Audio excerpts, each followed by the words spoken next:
नमस्कार साथियों, स्वागत है आप सभी का एमर्स क्लासेस में। और आज की इस वीडियो में डिस्कस करेंगे विजयनगर साम्राज्य से संबंधित कुछ महत्वपूर्ण प्रश्नों को। और आज का पहला क्वेश्चन है, कहाँ के शासक की उपाधि सुल्तान उस सर्क या पूर्व का स्वामी थी? ऑप्शन ए है जौनपुर, ऑप्शन बी है रामपुर, ऑप्शन सी है खानदेश, ऑप्शन डी है बुंदेलखंड। तो इस क्वेश्चन का ऑप्शन ए सही है। जौनपुर के शासक की उपाधि सुल्तान उस सर्क थी। जौनपुर की स्थापना फिरोज शाह तुगलक ने अपने चचेरे भाई जौना खां या मोहम्मद बिन तुगलक की याद में की थी। क्वेश्चन नंबर 2 है, मालवा के किस शासक के शासनकाल में मालवा राज्य का विलय अकबर द्वारा मुगल साम्राज्य में कर लिया? ऑप्शन ए है महमूद शाह, ऑप्शन बी है गयासुद्दीन शाह, ऑप्शन सी है हुशंग शाह, ऑप्शन डी है बाज बहादुर। तो इस क्वेश्चन का ऑप्शन डी सही है।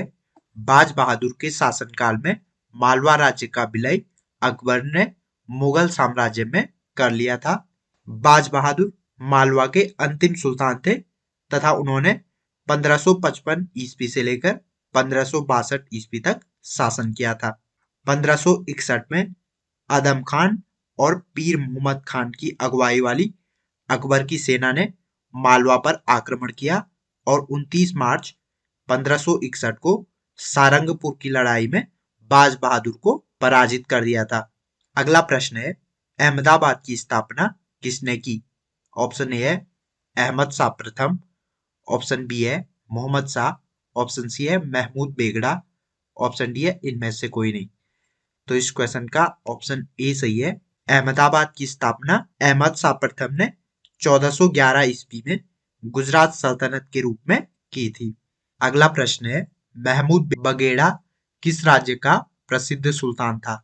ऑप्शन ए है मालवा, ऑप्शन बी है गुजरात, ऑप्शन सी है खानदेश, ऑप्शन डी है जौनपुर। तो इस क्वेश्चन का ऑप्शन बी सही है। महमूद बगेड़ा गुजरात का प्रसिद्ध सुल्तान था तथा यह गुजरात का छठा सुल्तान था। महमूद बगेड़ा ने 1459 से लेकर 1511 ईस्वी तक गुजरात सल्तनत पर शासन किया था। अगला प्रश्न है, कश्मीर के प्रसिद्ध शासक जैनुल आबिदीन ने महाभारत, राजतरंगिणी आदि संस्कृत ग्रंथों का अनुवाद किस भाषा में करवाया? ऑप्शन ए है उर्दू में, ऑप्शन बी है अरबी में, ऑप्शन सी है फारसी में, ऑप्शन डी है इनमें से कोई नहीं। तो इस क्वेश्चन का ऑप्शन सी सही है। जैनुल आबिदीन ने महाभारत और राजतरंगिणी आदि ग्रंथों का फारसी भाषा में अनुवाद करवाया था। अगला प्रश्न है, कश्मीर के किस शासक को कश्मीरी बड़शाह या महान सुल्तान के नाम से याद करते हैं?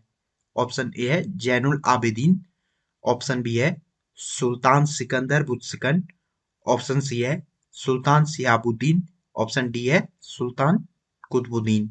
तो इस क्वेश्चन का ऑप्शन ए सही है। जैनुल आबिदीन को कश्मीरी लोग बड़शाह या महान सुल्तान के नाम से याद करते हैं।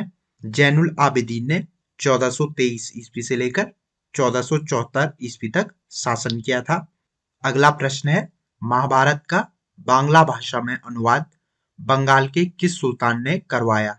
ऑप्शन ए है अलाउद्दीन हुसैन शाह, ऑप्शन बी है नुसरत शाह, ऑप्शन सी है राजा गणेश, ऑप्शन डी है इनमें से कोई नहीं। तो इस क्वेश्चन का ऑप्शन बी सही है। नुसरत शाह ने महाभारत का बांग्ला भाषा में अनुवाद करवाया था। अगला प्रश्न है, निम्नलिखित में से भारत का पहला मुस्लिम शासक कौन था जिसने हिंदुओं से जजिया कर ना लेने का आदेश दिया? ऑप्शन ए है अलाउद्दीन बेहमन शाह, ऑप्शन बी है मोहम्मद शाह प्रथम, ऑप्शन सी है दाऊद प्रथम, ऑप्शन डी है इनमें से कोई नहीं। तो इस क्वेश्चन का ऑप्शन ए सही है।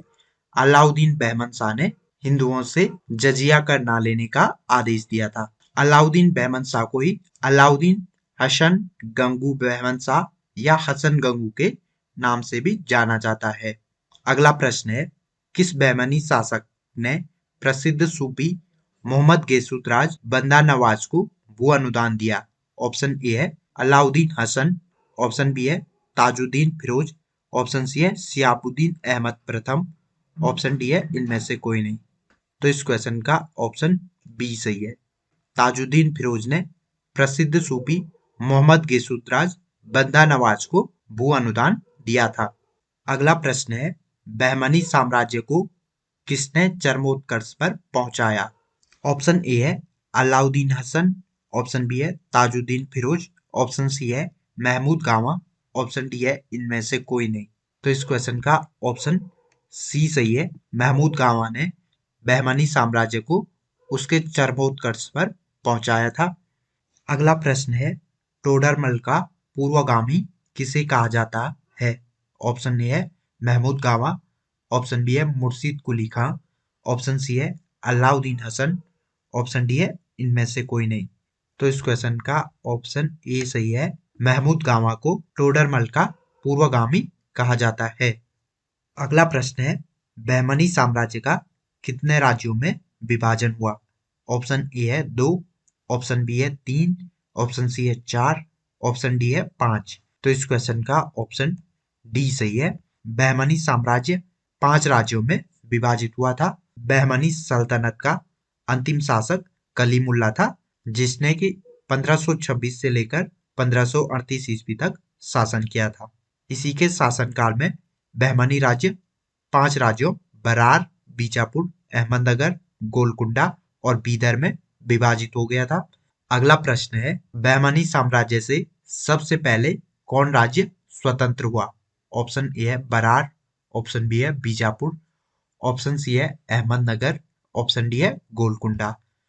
तो इस क्वेश्चन का ऑप्शन ए सही है। बरार बहमनी साम्राज्य से सबसे पहले स्वतंत्र हुआ था तथा बरार की स्थापना फतेहुल्लाह इमाद शाह ने की थी।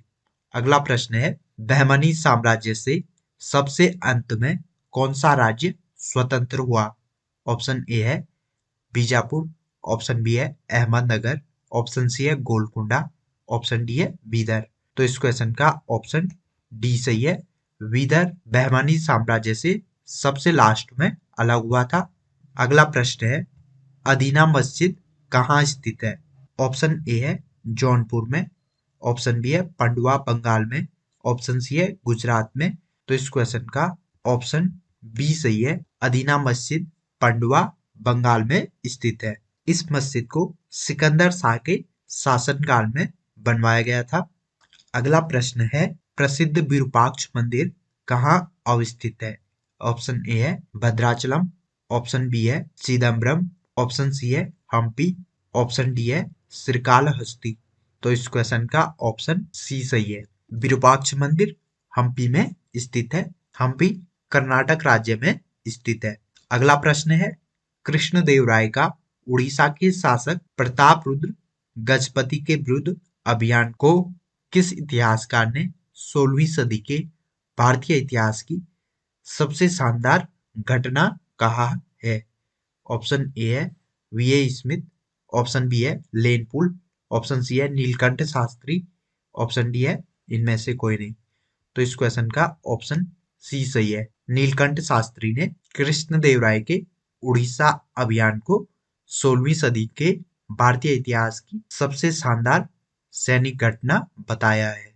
और आज का आखिरी प्रश्न है, राजा कृष्णदेवराय के संबंध में निम्नलिखित में से कौन सा कथन सही नहीं है? ऑप्शन ए है वे तेलुगु और संस्कृत के एक बड़े विद्वान थे, ऑप्शन बी है विदेशी यात्री पेशनूनीज उनके दरबार में आए थे, ऑप्शन सी है उनके साम्राज्य में प्रचलित महान न्याय और निष्पक्षता के लिए बारबोसा ने उनकी प्रशंसा की, ऑप्शन डी है उन्होंने अपनी सर्वश्रेष्ठ कृति अमुक्तमाल्यद की रचना संस्कृत में की।